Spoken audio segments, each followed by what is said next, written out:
So ఇక్కడ మనము next 8th question pair of straight lines లో నేర్చుకున్నాము. అది ఏది అంటే 8th క్వశ్చన్ ఏది అంటే show that the product of perpendicular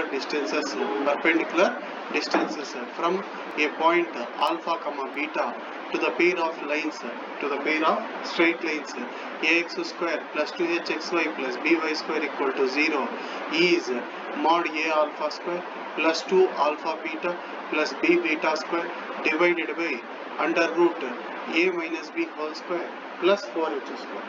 ప్రతి క్వశ్చన్ ఇంపార్టెంట్ ఏమో, ఏ క్వశ్చన్ అన్ఇంపార్టెంట్ అనేది లేదు ప్రతి క్వశ్చన్. ఎందుకంటే ఇప్పుడు మొత్తం టెక్స్ట్ బుక్ లో చూసుకుంటే మీకు దాదాపు 1A 1B కలుపుకుంటే ఒక 3000 క్వశ్చన్స్ వస్తాయి. 3000 క్వశ్చన్స్. కానీ మనం నేర్చుకునేది 1Aలో ఒక 40, 1Bలో ఒక 40, 80 క్వశ్చన్స్ నేర్చుకుంటే పాస్ అయిపోతాం. సో బాగా జాగ్రత్తగా చూడండి. ఫస్ట్ మనం ఏం చేయాలి అంటే ఇది 2 లైన్స్ రిప్రజెంట్ చేస్తుంది. ఏవి సార్ ఆ 2 లైన్స్? పెయిర్ ఆఫ్ లైన్స్ ని రిప్రజెంట్ చేస్తుంది. ఈ 2 లైన్స్ యొక్క కంబైన్డ్ ఈక్వేషన్. ఏవి ఆ 2 లైన్స్ అంటే ఒకటి L1x plus M1y equal to 0, ఇంకోటి L2x plus M2y equal to 0. ఈ 2 లైన్స్ యొక్క ప్రోడక్ట్ ఏమవుతుందంటే దీనికి ఈక్వల్ అవుతుందని ప్రూవ్ చేసుకోవాలి. A value, 2h value, b value అన్ని రాసుకోవాలి.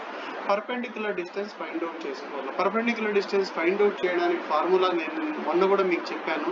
d is equal to mod ax1 plus by1 plus c divided by square root of a square plus b square. A point నుంచి perpendicular distance? ఈ point నుంచి ఈ line కి perpendicular distance, ఈ point నుంచి ఈ లైన్ కి పర్పెండిక్యులర్ డిస్టెన్స్. అంటే రెండు వస్తాయి పర్పెండిక్యులర్ డిస్టెన్స్. ఫస్ట్ దాంట్లో ఏ వాల్యూ ఎంత సార్ అంటే బాగా చూసుకోండి. ఏ వాల్యూ వచ్చేసి ఎంత? L1. బి వాల్యూ ఎంత? M1. సి లేదు అంటే సి 0 తీసుకోవాలి. ఓకే, ఇక్కడ ఏ వాల్యూ ఎంత అంటే L2, బి వాల్యూ ఎంత అంటే M2. రెండిట్లో కూడా x1 వాల్యూ ఎంత అంటే ఆల్ఫా, y1 వాల్యూ ఎంత అంటే బీటా. సో మనము పర్పెండిక్యులర్ డిస్టెన్స్ కనుక్కొని దాని యొక్క ప్రోడక్ట్ ఇదని ప్రూవ్ చేయాలా. ఆన్సర్ ఇది రావాలా ఫైనల్ ఆన్సర్.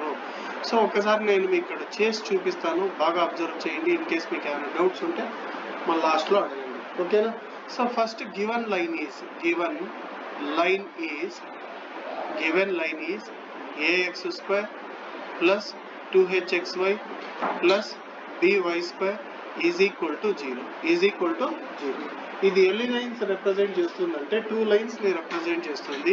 ఏవి ఆ 2 లైన్స్ అంటే L1x plus M1y equal to 0, L1x plus M1y equal to 0. Another one is L2x plus M2y equal to 0.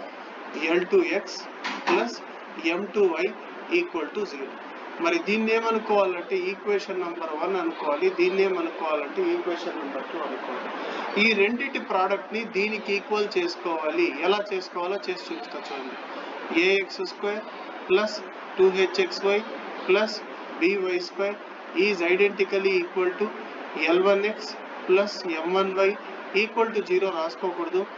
L2x plus M2y equal to 0 రాసుకోకూడదు. సరేనా? సో ఎంత వస్తుంది సార్ ఇది మల్టిప్లై చేస్తే? చేసి చూపిస్తా చూడండి. ఫస్ట్ ఇంటూ ఫస్ట్ వన్ ఎంత వస్తుంది? L1 L2 x square. తర్వాత this into this L2 M1 xy, L2 M1 xy. తర్వాత దిస్ ఇంటూ దిస్ ఎంత వస్తుంది? L1 M2 xy. Next this into this ఎంత వస్తుంది? లాస్ట్లో M1 M2 y square, M1 M2. So ఈ విధంగా మల్టిప్లై చేసినాం. ఈ రెండిట్లో xy కామన్ చేయాలి. చేస్తే ఎంత వస్తుంది సార్ అంటే ఫస్ట్ ఈ టర్మ్ రాస్తాను, తర్వాత ఈ టర్మ్ రాస్తాను. సో ఎంత వస్తుంది అంటే బాగా అబ్జర్వ్ చేయండి. L1 M2 plus L2 M1 వస్తుంది. ఇంటూ ఏం రాయాలి అంటే xy రాయాలి. సో ఇక్కడ ax square plus 2hxy plus by square. A value ఎంత సార్ అంటే ఏ వచ్చేసి ఎంత చెప్పండి? ఏ వాల్యూ ఎంత? L1 L2. So A value is L1 L2. 2h value ఎంత అంటే L1 M2 plus L2 M1. లాస్ట్లో b వాల్యూ ఎంత అంటే M1 M2.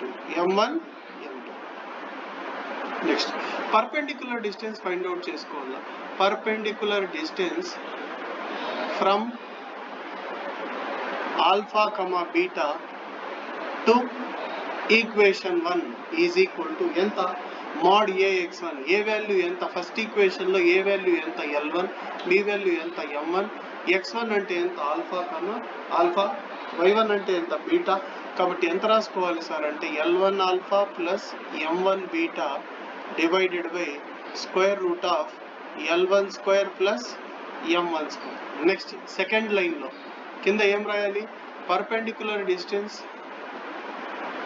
From alpha comma beta to second equation is L2 alpha plus M2 beta divided by square root of L2 square plus M2 square. ఇప్పుడు ఈ రెండిటి యొక్క product find out చేస్తే answer వచ్చేస్తుంది. So which is equal to ఈ రెండిటి యొక్క product చేస్తున్నాను చూడండి. ప్రోడక్ట్ అంటే మీకు కూడా తెలుసు ఏంటి సార్ ప్రోడక్ట్ అంటే జస్ట్ మల్టిప్లికేషన్ చేయాలి. బాగా అబ్జర్వ్ చేయండి ఎలా చేస్తానో. మల్టిప్లికేషన్ ఎలా చేయాలో బాగా అబ్జర్వ్ చేయండి చూడండి.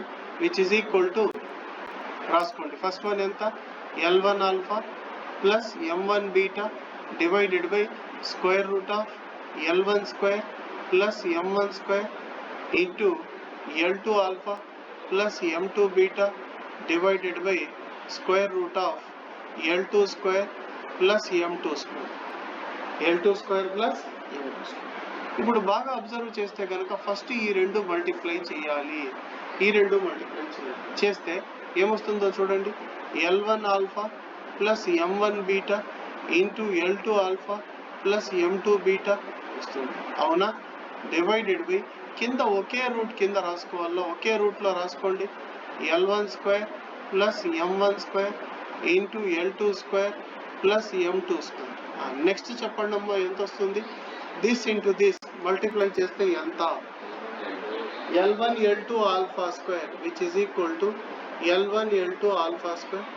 Next this into this multiply చేసి చెప్పండి l2 m1 alpha beta. Next first into last multiply చేయండి l1 m2 ఆల్ఫా బీటా. మళ్ళా లాస్ట్ ఇంటూ లాస్ట్ మల్టిప్లై చేయండి ఎంత m1 m2 beta into beta ఎంత beta square divided by square root of కింద square root లోపల ఇది multiply చేయాలి. జాగ్రత్తగా మల్టిప్లై చేయండి l1 square l2 square. Next ఎంతమ్మా l2 square m1 square. Next ఎంత చెప్పండి l1 square m2 square. Last ఎంత m1 square m2 square m1 square m2 square. Next ఈ రెండిట్లో ఏం కామన్ చేయొచ్చు బాగా అబ్జర్వ్ చేసి చెప్పండి. ఆల్ఫా బీటా కామన్ చేయొచ్చు. కామన్ చేసి చెప్పండి ఎంత l1 l2 ఆల్ఫా స్క్వేర్. ఆ రెండిట్లో ఆల్ఫా బీటా కామన్ చేస్తే l1 m2 plus l2 m1 into alpha beta plus లాస్ట్లో ఏం రాయాలి అంటే m1 m2 బీటా స్క్వేర్ రాయాలి. Whole divided by square root of ఎంత వస్తుందో ఒక్కసారి బాగా జాగ్రత్తగా అబ్జర్వ్ చేసి చెప్పండి. ఫస్ట్ది లాస్ట్ది పక్క పక్కన రాయమని చెప్పాను. ఇవి రెండు తర్వాత రాయమని చెప్పాను. ఫస్ట్ టర్మ్ ఎంత చెప్పండి l1 square l2 square. Last term చెప్పండి m1 స్క్వేర్ m2 స్క్వేర్. దీనికి ఎంత subtract చేయమన్నాను -2 l1 l2 m1 m2. ఇప్పుడు మిడిల్లో ఉండే టూ టర్మ్స్ రాయండి. ఫస్ట్ థర్డ్ టర్మ్ రాయండి l1 స్క్వేర్ m2 స్క్వేర్. తర్వాత l2 స్క్వేర్ m1 స్క్వేర్. ఎంత యాడ్ చేయాలా 2 l1 l2 m1 m2 m1 whole square రాదు క్యాన్సల్ అవుతుంది అయినా యాడ్ చేసుకోవాలి. అర్థమవుతుందా. సో ఇది ఏం ఫార్ములా సార్ అంటే ఇది a minus b whole square. ఇది ఏం ఫార్ములా అంటే a plus b whole square. ఇక్కడ a వాల్యూ ఎంత l1 l2 b వాల్యూ ఎంత m1 m2. కింద a వాల్యూ ఎంత చెప్పండి l1 m2 b వాల్యూ ఎంత l2 m1. సో ఆ విధంగా రాసుకుంటాను. l1 l2 అంటే ఎంత a. ఇదంతా ఏమవుతుంది 2h. ఇదంతా ఏమవుతుంది b అవుతుంది. సో రాసేసుకోండి a alpha square plus 2h alpha beta plus b beta square divided by కింద ఎంత వస్తుందంటే square root of l1 l2 minus m1 m2 whole square. ఇదంతా a minus b whole square రాసేసిన. Last ఎంత వస్తుంది చెప్పండి plus L1 M2 plus L2 M1 whole square. Sir ఇదేమవుతుందంటే a అవుతుంది, ఇదేమవుతుంది బి అవుతుంది. సో దీన్ని a minus b whole square గా రాసుకోవచ్చు. ఈ మొత్తం వాల్యూ ఎంత, 2h వాల్యూ కదమ్మా. సో 2h కి స్క్వేర్ చేస్తే ఎంత వస్తుంది, 4h స్క్వేర్ వస్తుంది. సో 4h స్క్వేర్ ఇక్కడ ఎంత వస్తుందంటే ఏ మైనస్ బి హోల్ స్క్వేర్, ఏ మైనస్ బి హోల్ స్క్వేర్ ఇక్కడ ఎంత వస్తుందంటే ప్లస్ 4h స్క్వేర్ వస్తుంది. సో ఇది final answer. Product of perpendicular distances, product of perpendicular distance.